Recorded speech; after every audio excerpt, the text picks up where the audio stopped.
Welcome to Divisionalysis. I'm Fog. This will be the capstone on a 3-part weapon handling series. We've looked at accuracy, we've delved a little into stability. Today we combine them both, adding in reload speed, giving a complete picture of the weapon handling attribute, and we compare that complete picture to damage and what the trade-off is. Let's go.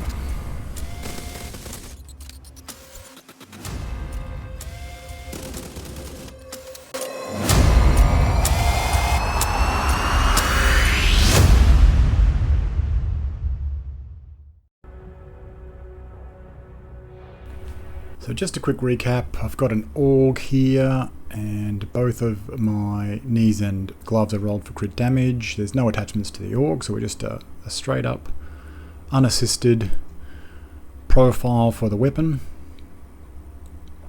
And now what I'm going to do is I'm going to go in and I'm going to add 20% accuracy to the weapon. We're firing that. So accuracy improves the width of the profile, but does nothing for the length of the profile. Remove those accuracy mods, and I'm going to attach a 20% stability. So 20% stability. The width stays the same as the original, but the overall length is reduced by 20%. So just as wide as the original, and this one is just as long. Now I'm going to remove the stability mod, and I'm going to change my knees and my gloves to weapon handling. So weapon handling gives us both stability and accuracy. In this case it's 16%. And what we can see is a midpoint. Essentially a slightly narrower profile and a slightly shorter profile.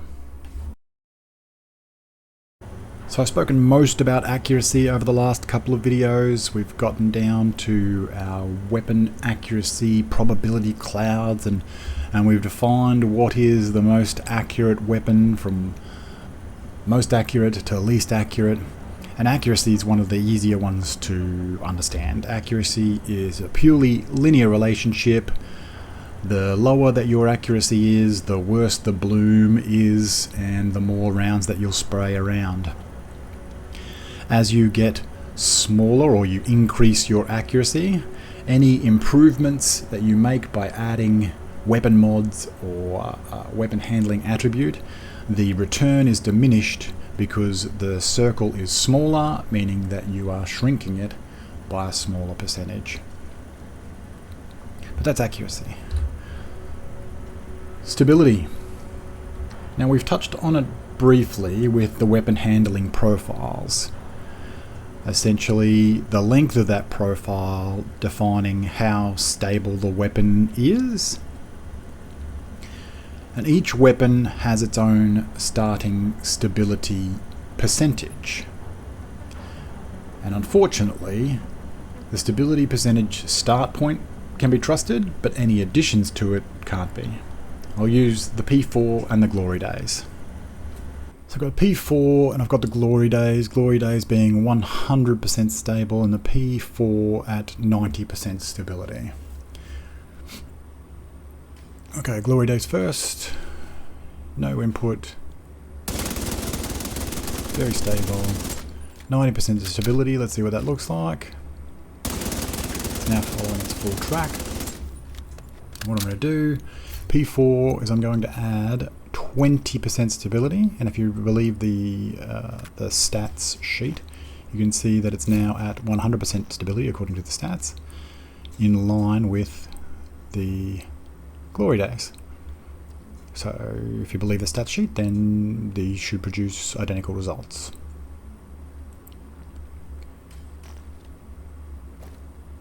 Clearly not the case, but what we can see is that there is a 20% reduction in the profile length. So knowing that stability just reduced the length of the profile, I just converted all of the profiles to their linear length. I then adjusted them for the amount of time that it takes them to travel the length of that profile. And I've just ordered them here. Obviously the length of the line is the amount of distance that's traveled by the weapon system during its recoil pattern, and then it's divided by the amount of time that it takes. The little red tabs at the top of the exotics are there because those weapons have fixed mods that improve stability. And what you would see is at the top of the red pike would be where it would normally sit if it did not have those mods. But there it's ranked. And you can see that the F2000 gets a worse stability ranking because although there's only like about 1% difference between their initial starting stabilities according to their stats sheet, the F2000 just literally travels a faster distance in exactly the same amount of time.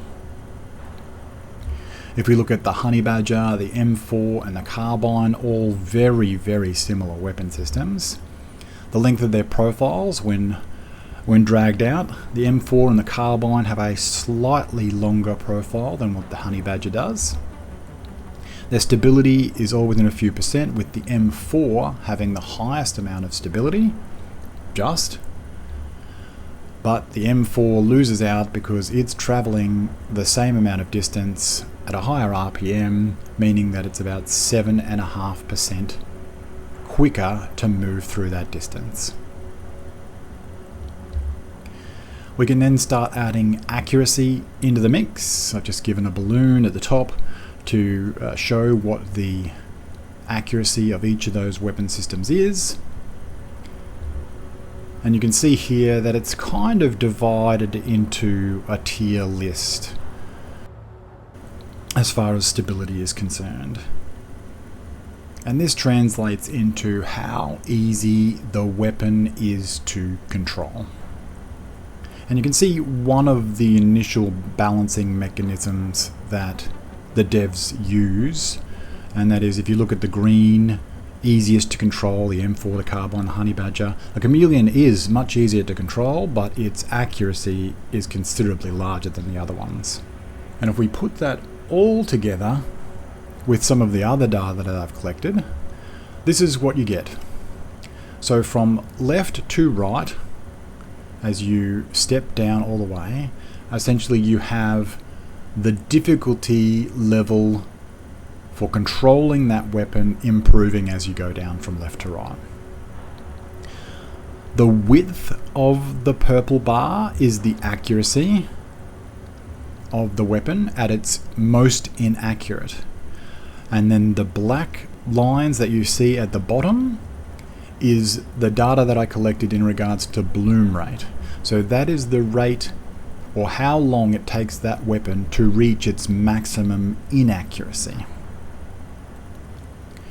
So a number of different balancing mechanisms that the devs have used in order to balance these weapon systems. Accuracy, the amount of time that it takes to reach the inaccuracy, the stability of the weapon or how easy it is to control. Then we have damage. Eagle Bearer came out on top as far as DPS is concerned in my last ranking list, where accuracy was not included. The FAMAS was number 2, TKB number 5, Capacitor number 4, and the F2000 number 3. The AK was the highest for sustained damage, and the Bighorn was the highest for burst damage. And these were the weapons that performed the worst. There is absolutely no coincidence that this is how weapon systems are balanced. There is a trade-off between having a more stable weapon and less damage, and moving through until you have a less stable weapon with more damage. And most people will make this progression for the trade-off, initially starting with many of the weapon systems down here, easier to control, and then they're willing to trade off some of that stability in order to have more damage as we go through the list. The devs have done a remarkable job at balancing these weapons, and a lot of the time I feel like I'm, as I go through this process, reverse engineering the balancing algorithm. If I introduce that tier list again, you can see here that these weapons, lowest on the list, have the least amount of damage. The standout in this bunch being the FAL. If we look at this tier, the standout for damage being the capacitor. This tier, probably the bighorn. The F2000 is also ranks very high as damage, but you can see that its accuracy is quite poor. But another balancing mechanism that clearly the devs have used, bighorn, capacitor, and the FAL, all have only 40 or 41 rounds in the magazine. So there is clearly a trade-off that occurs between damage and handling. The trade-off that you make between those tiers will be based on your individual abilities.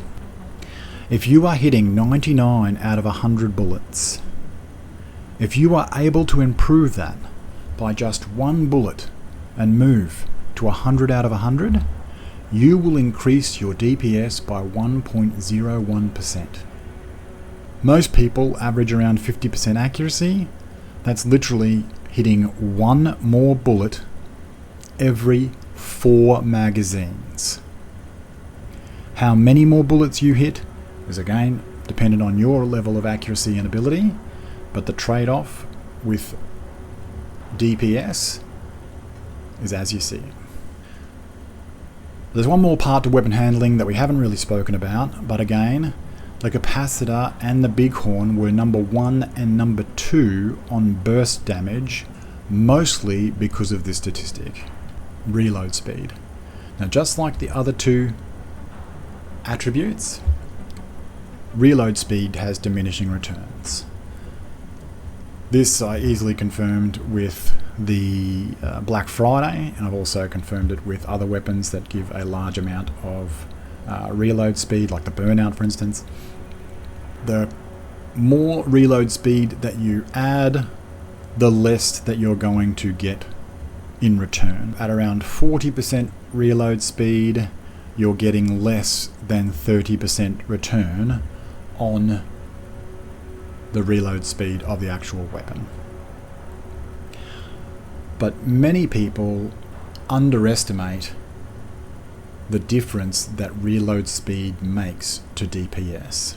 So I've got a FAMAS which is maxed out, full crit chance, 5% expertise, and I've got the Bullet King not maxed out. It's got a lower RPM. It's only got 84.6k damage per bullet compared to 108k for the FAMAS. It's at 49% crit chance versus the FAMAS's 59% crit chance. But let's compare them to taking down a fairly small wave of enemies, 6 enemies. Let's go.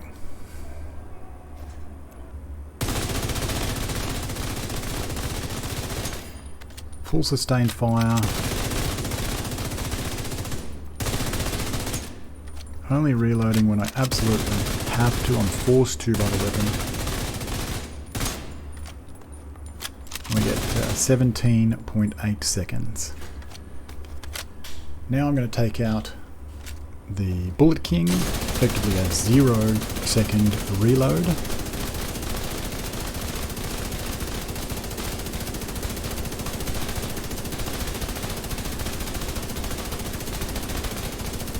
And it is over 2.5 seconds quicker to take down 6 enemies. Want to see it again?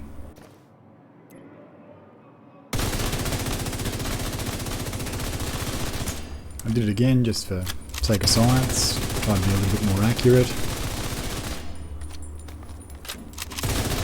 I'm not sure that I dropped any shots with the FAMAS then.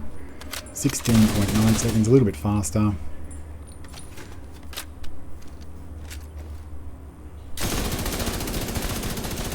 This trade-off between reload speed and DPS is one that not only occurs between weapons of different types, like the Bullet King and the FAMAS, but it can also occur within the same weapon.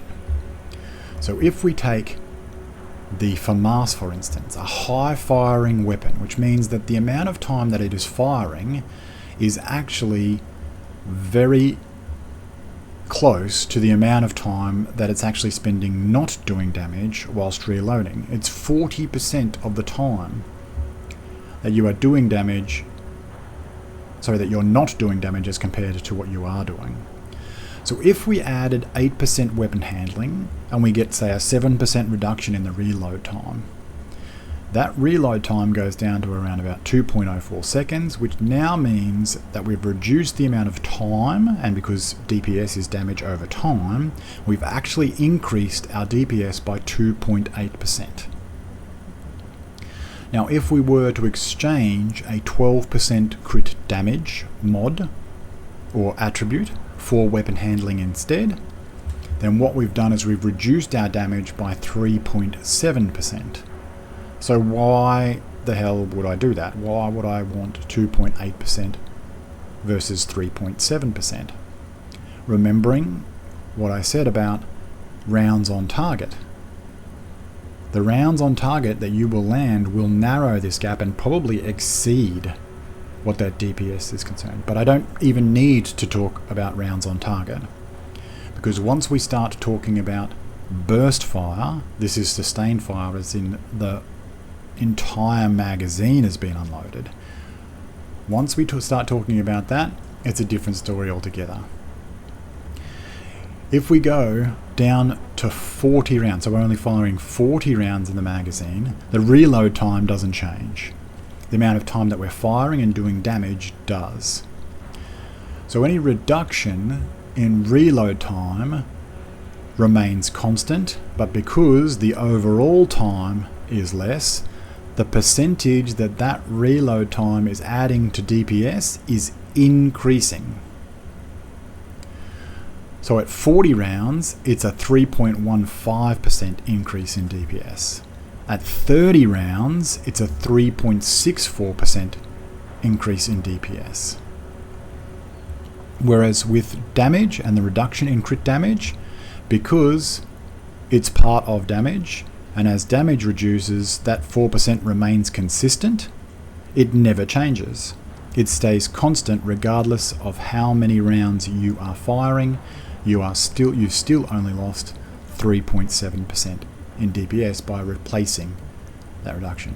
So essentially at 30 rounds, the DPS added by a 7% reduction in reload time is the equivalent to a 12% reduction in crit damage. Then you can also talk about the rounds on target, and each 1 out of 100 rounds that you are landing on target now adds an additional 1.01% to that DPS. Comes down to feel. How many more rounds are you landing? How many rounds out of the magazine are you taking to essentially drop a target when you are burst firing? And it is generally only this close when it comes to a very fast firing weapon, because a fast firing weapon, the percentage of the time that you're firing is very close to the percentage of the time that you are reloading. Whereas on something like the AK, you are firing for a full 5 seconds and reloading for only 2.5 seconds. So the advantage of reducing your reload speed on a slow firing weapon is considerably less than on a fast firing weapon. And that is the key, is knowing the strengths and the weaknesses of the weapon system and then building according to those strengths and weaknesses. And your strengths and weaknesses as well. If you are on controller, then you are going to find it hard to control the weapons with slightly more damage at this end of the graph. So you are going to want to probably trade off some of that damage for something that's more stable. If you're up close and you tend to close the distance a lot more, then you are going to be more willing to accept a weapon system that has a slightly worse accuracy than another weapon system. If you struggle to hit targets at all, then the M4, the Carbine and the Honey Badger, although they are slightly less as far as damage is concerned, they will provide you more rounds on target. Now, can it make up for in the case of the Honey Badger, up to the Eagle Bearer was 8.35%. Can it make up that distance? Well, that's a personal preference. Personal ability and skill with the weapon system. But try it out. Try out weapon handling attribute for one of your pieces instead of crit damage and see how you go. Or maybe try a different weapon system. See how you go. Again, it's about matching your skill and ability to the weapon system and then building according to the strengths and weaknesses of that weapon itself. It'll be interesting when I combine all of this data, weapon handling, optimal range and damage, to see how even this whole strip of weapon systems becomes. Lots of calculations to do. This caps off the series. Hope you've gotten a lot of information from it. I enjoyed making it. It was something that I was very interested in finding out as well. I'm equally interested to see where all of these weapons land as far as rankings are concerned. So I've got to get and start the calculations. Thanks very much for watching. Hit that subscribe button. I'll see you in the next one. Fog out.